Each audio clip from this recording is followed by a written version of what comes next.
Hey everybody, it's Meredith with Tiger Lily Resources, and this is a little bit more information on the Scarlet Line. Just one of the very many reasons of why this outreach is happening, and I'm going to call this Amy's story. Okay, I had our building for Tiger Lily in West Palm Beach, down in an area called Northwood, and we sat on a pretty busy intersection of 25th and Spruce. And Amy was one of the local walking girls down there. I saw her pretty quickly when we were moving into the building, and I knew that first of all, there was just something about the girl that just caught me. But I just knew that that's not who she was. I could tell, I just knew that. She was a little older, like upper 30s, probably. We're probably close to the same age. She might even been a little bit older than me. But blonde hair, very fair skin, and if anybody was down there, they knew Amy. So anyway, she kind of made her presence known the first day that we were moving things in. She actually came up and solicited to one of our people that was helping, and they, politely turned her down, and she just went along her way. But we had done an open house night just like a little bit prior to our grand opening, and we were there till about 9:30. It was raining really bad that night, and it finally cleared up, and about 9:30 we were taking stuff out to my car, and our parking lot was like on the corner of that corner. So she was cutting through our parking lot with her little sidekick, and I was by my car, so she kind of walked by the trunk end of my car and walked past us on the sidewalk, and she always had her hair up in ponytails, and I swear it was almost like somebody grabbed her by her ponytail and just yanked her and turned her around. She like jerked back, and she turns around and she looks at me and she's like, I need what you do. She was angry. And I just knew, just don't say anything. Just let her talk. So in about 10 seconds, she gave me a little snapshot into her previous life, that she was from New Jersey, and she was married, and her husband cheated on her, and they got a divorce, and her son, who was then 19 at the time, had stayed with the dad, and she was devastated. She was a registered nurse up there, and she had moved down to Florida just to kind of escape, I guess, the insanity of it all. And I don't know exactly what happened, but she ended up not being able to nurse anymore. I know that she did get a DUI. I don't know if that causes you to lose your nursing license. Probably, though. So I know she did get arrested for a DUI, and then she also started doing drugs and then had drug charges, and it was just like she went on this downward spiral, and then now she was a prostitute.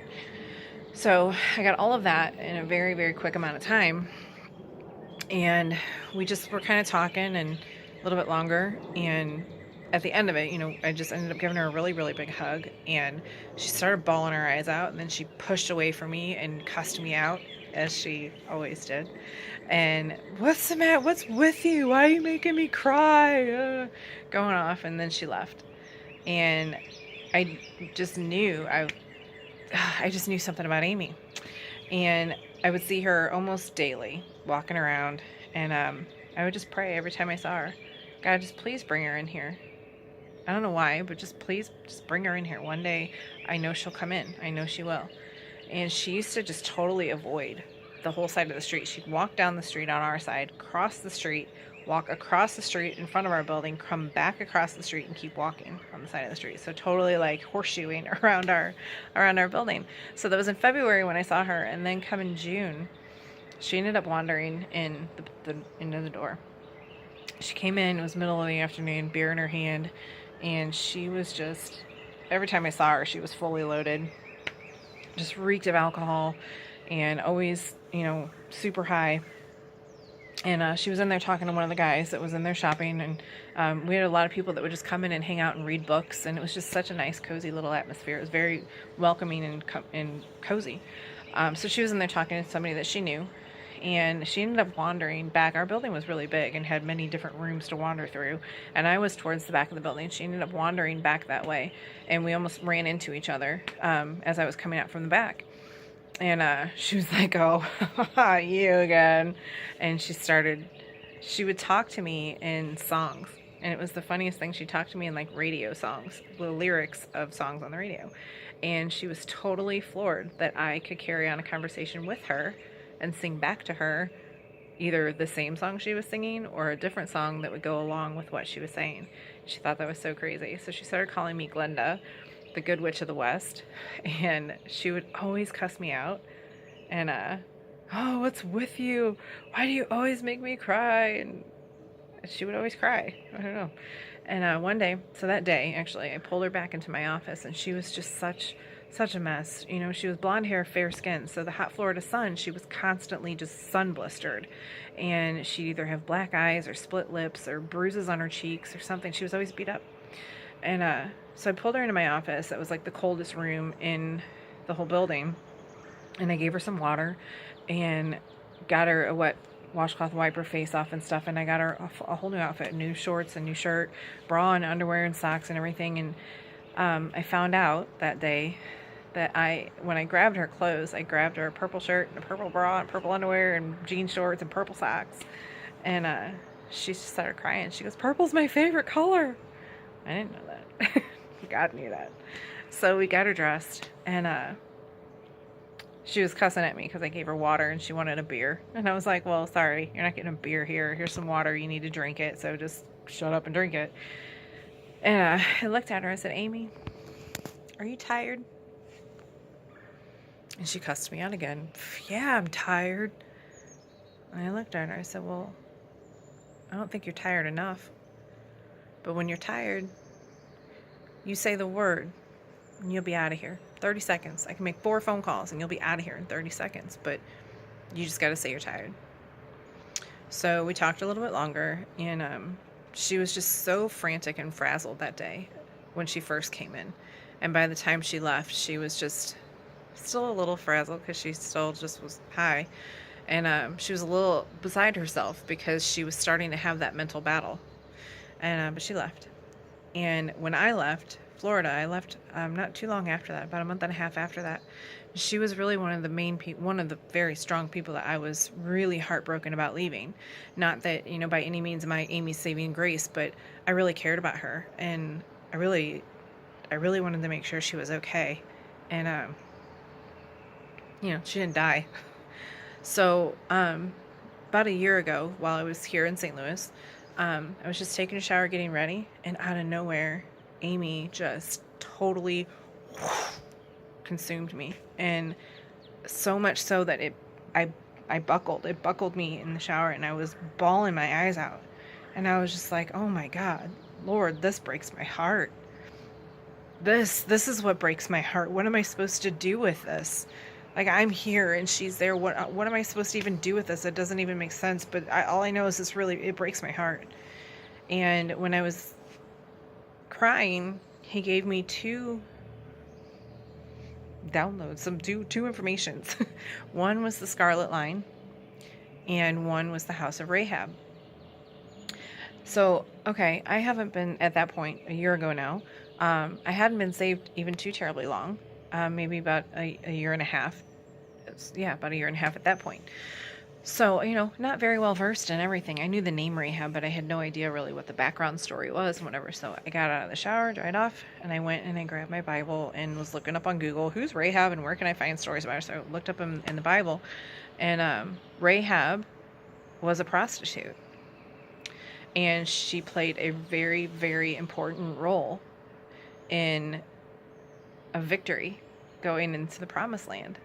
And her story was that she protected. She was right at the gates, basically, of Jericho, and her house was built into the walls of Jericho. And a lot of the homes in that time frame and in that area, they were built into the mud walls, the stone walls around these cities. So her house was built there, and Jacob had sent spies to go look over the wall to see if they could take over promised land, because that's what they were told they were supposed to do. So they sent 2 spies, and Rahab housed these 2 spies, and she protected them and kept them up on her roof. And the soldiers got word that they were in town, so they came looking for them to come and kill them. And she protected them. And the soldiers came and knocked on her door, And she was like, I don't know who you're talking about. They left. They went that way. So if you go that way, you should probably be able to catch them. It wasn't too terribly long ago that they left. So she sent the soldiers on a wild goose chase and told the spies, all right, hey, you guys got to get out of here. Go this way, and you'll be safe if you go that way. They're not looking for you there.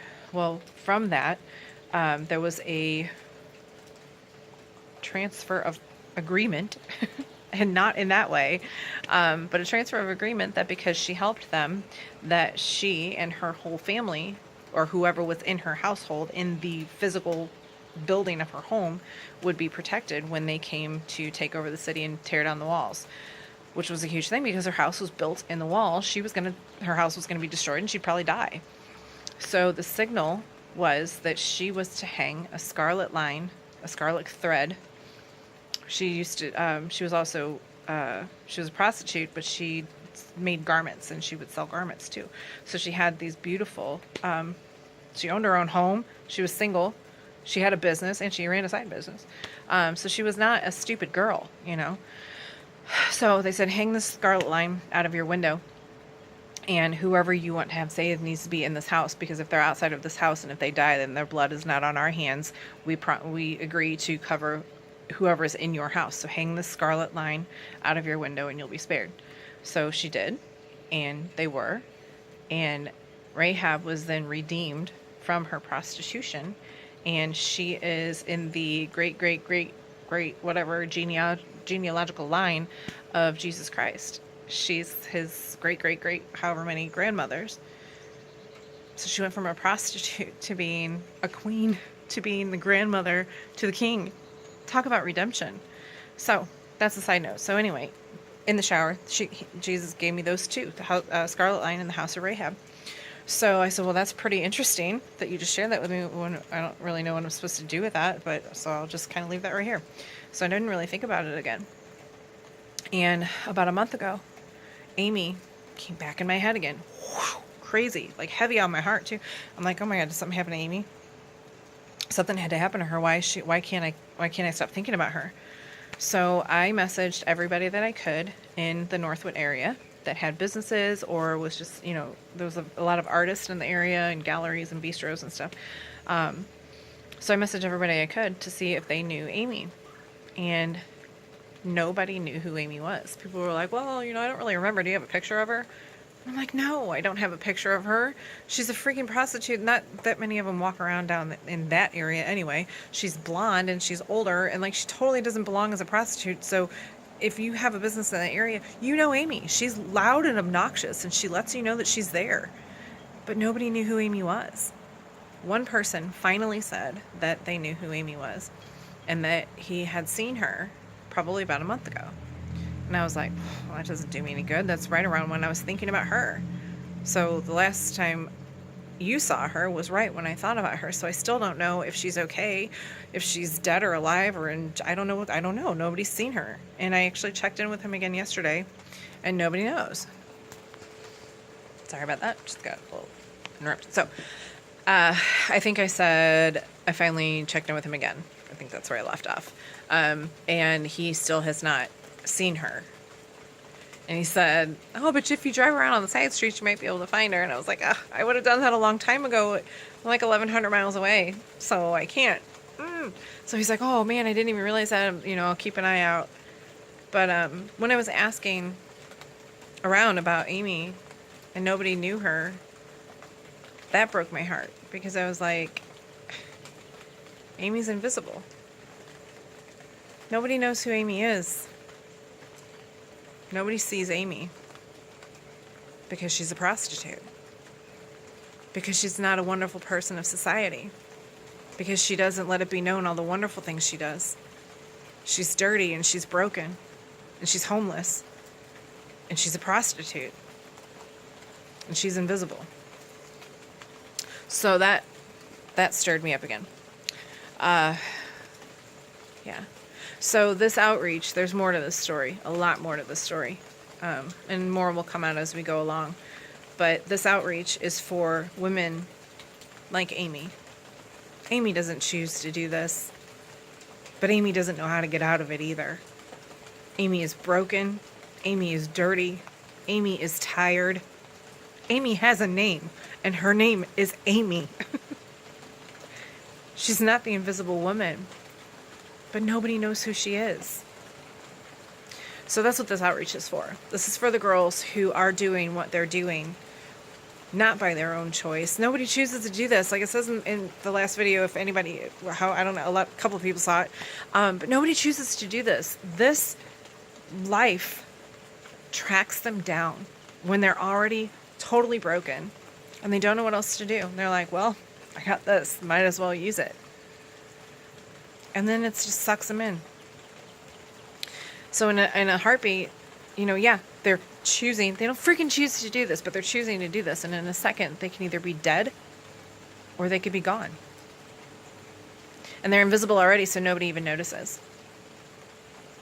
So this is, Amy's going to go down in history, you know, and I really look at the feelings that I had of Amy. It might not even just necessarily be Amy, but it's for all of the Amys that are out there. We see them and we love them. And we're going to be there for them. So if you'd like to help, every little bit helps. And we are going to be making love bags for these girls, and we are meeting them right where they are. We're going to be the feet on the street going to them, partnering up with Hazelwood Police Department, getting ready to meet with the Ferguson Police Department. We've already talked with other organizations in the area for resources and trauma care and health care and the needs that they have. But if you really would like to be a part of this, you can be. Message me and we'll figure out how you fit into this picture. But we're here to love them. That's our job. So the Scarlet Line is their line to redemption. And this is Amy's story. The invisible woman.